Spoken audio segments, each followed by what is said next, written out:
దెబ్బలు తిని చావడం కన్నా ముందు నేను చెప్పింది వింటే మంచిది. ఇలా చూడు, నిన్ను కాపాడడానికి ఇంకెవ్వడూ రాలేడు, అర్థమైందా?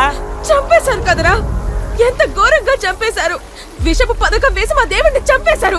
చంపేయండి, నన్ను కూడా కొట్టి కొట్టి చంపేయండి. నీ అందం చూడటం కోసం మేమంతా ఇక్కడ నిలబడలేదు. ఈ ఒక్కదాని వల్లే ఈ తక్కువ జాతి ఆడవాళ్ళందరూ జాతిని కప్పుకుని ఇక్కడ ధైర్యంగా తిరుగుతున్నారు. ఇక మీద కుదరదు. పన్ను కట్టడం లేదు కనుక జాతిని కప్పుకోకుండా ఉండడానికి నువ్వు ఒప్పుకుంటావా లేదా? లేదు, నన్ను చంపినా కూడా నేను దీన్ని ఒప్పుకోను. కొట్టి చంపేయండి దీన్ని. అయ్యా, నా బిడ్డను ఏమీ చేయకండి, దయచేసి నా బిడ్డను కొట్టకండి అయ్యా. అయ్యా, నా బిడ్డ ఏ పాపం చేయలేదయ్యా, నా బిడ్డను కొట్టకండి అయ్యా, వదిలేయండి అయ్యా. అయ్యా దొర, తనకి ఏ పాపం తెలియదయ్యా, కొట్టకండి అయ్యా, వదిలేయండి అయ్యా.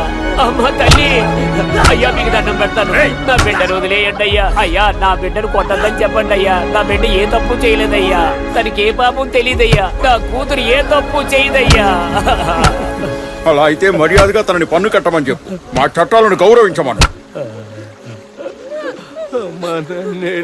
దయచేసి ఏడవకు, ఇదే నా తలరాత నాన్న. వీళ్ళు దుర్మార్గులు.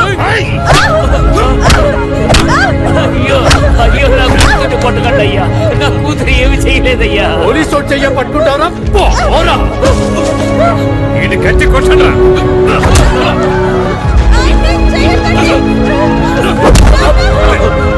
చట్టాన్ని అతిక్రమించినందుకు శిక్ష విధించండి. చెప్పింది ఒప్పుకునే వరకు చితకబాదండి. కొట్టండి.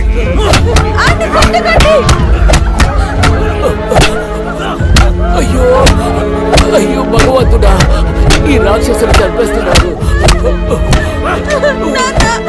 కొట్టకండి, కావాలంటే నన్ను చంపేయండి. కంటిని కొట్టేసరికి నొప్పి పుట్టిందా? కొట్టరావని కొట్టుదాని.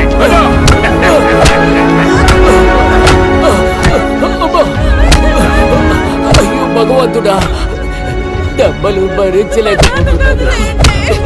అమ్మ ఒప్పుకోమ్మా, లేదంటే వీళ్ళు చంపేస్తారు.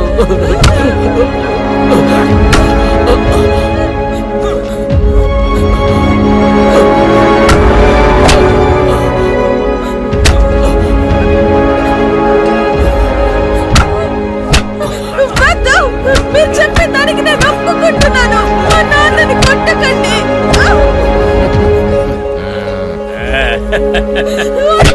ఒప్పుకుంటున్నాను. అబ్బో, ఇవ్వాల్సింది ఇస్తేనే కొంతమందికి మంచి బుద్ధి వస్తుంది. ఇద్దరికి కట్టి పండరా. న్యాయమూర్తి గారు వస్తున్నారు, ఆయన వచ్చాక చట్ట ప్రకారం చేయాల్సింది చేద్దాం.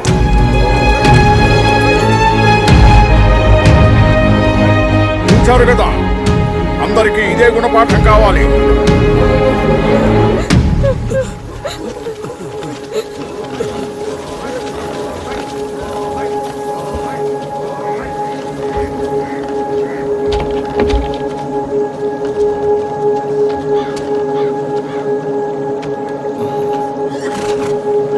ఒక విధంగా ఊళ్ళో చట్టం గెలిచిందయ్యా. మంచిది, ఇక కార్యక్రమం మొదలు పెట్టండి.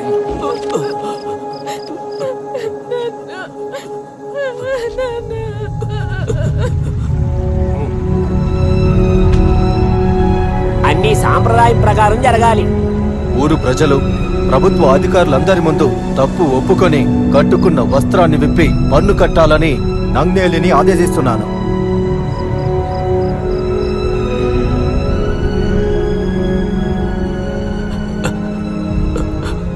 మన నాయకుడు చనిపోయాడు, ఇంకా నువ్వు ముందుగా ప్రవర్తించడంలో అర్థం లేదు. వెళ్ళమ్మా, వెళ్ళి పన్ను కట్టు.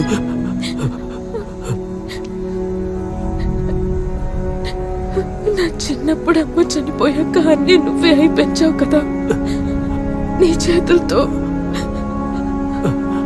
నన్ను ఆశీర్వదించు నాన్న.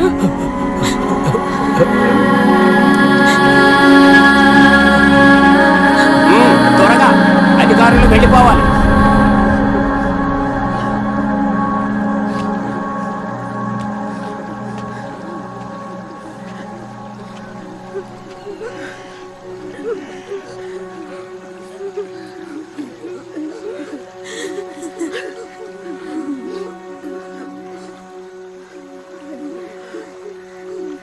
ముందు ఆ ఛాతీ వస్త్రాన్ని తొలగించండి.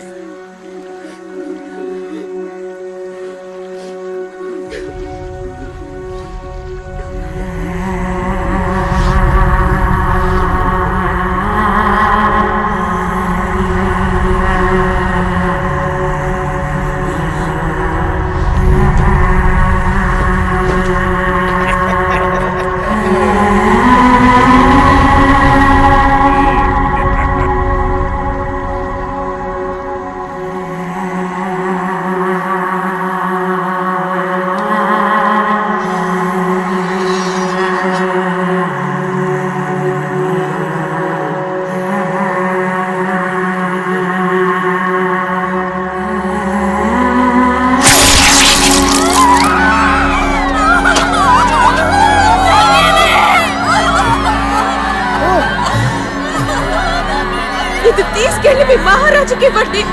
మాన మర్యాద లేని రాజ్యంలో నేను బ్రతకను.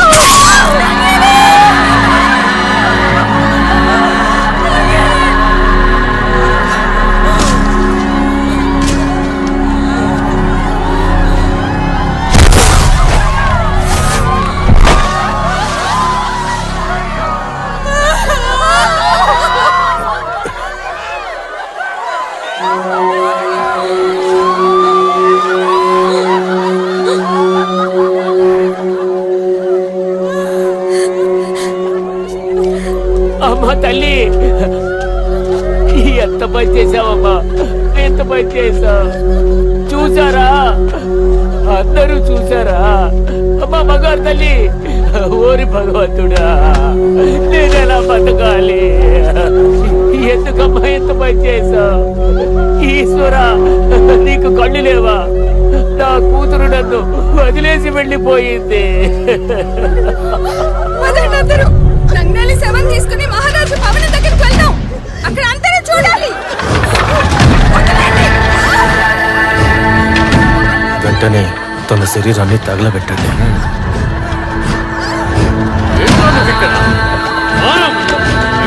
అయ్యో, ఏంటి దారుణం? నన్ను వదలండి, నన్ను వదలండి. నంద్యాలి! నంద్యాలి! నా నంద్యాలికే తిరిగింది! అయ్యో! వదలండి! నంద్యాలి! నంద్యాలి!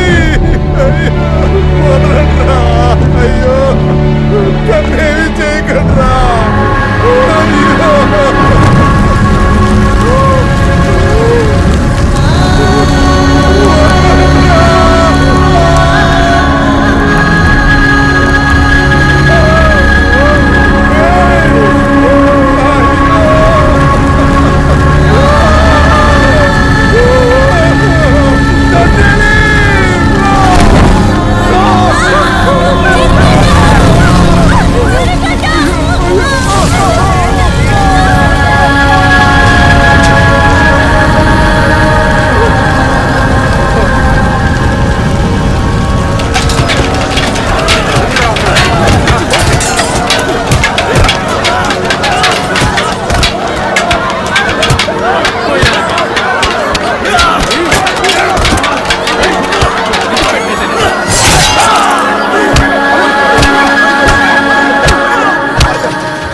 జాతి వాళ్ళందరూ దైవంగా భావించే వేలాయుధ చక్రవర్తి చనిపోయిన తర్వాత నన్నేళ్లు కూడా తమ కళ్ళ ముందే చనిపోవటం చూసి అక్కడున్న ప్రజల్లో ఒక్కసారిగా ఆగ్రహం కట్టలు తెంచుకుంది. తమని బానిసలుగా వాడుకున్న యజమానుల ఆస్తులని సొంతం చేసుకున్నారు.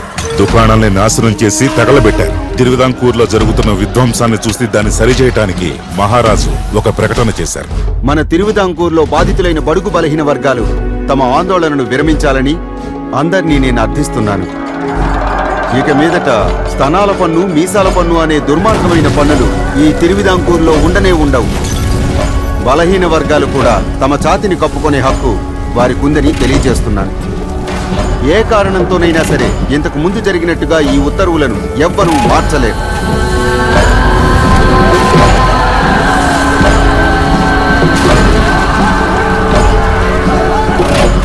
కానీ 20వ శతాబ్దం ఆరంభంలో కూడా మానవత్వానికి మాయని మచ్చల ఇలాంటి దుర్మార్గపు సంఘటనలు చాలా జరిగాయని చరిత్ర చెబుతోంది.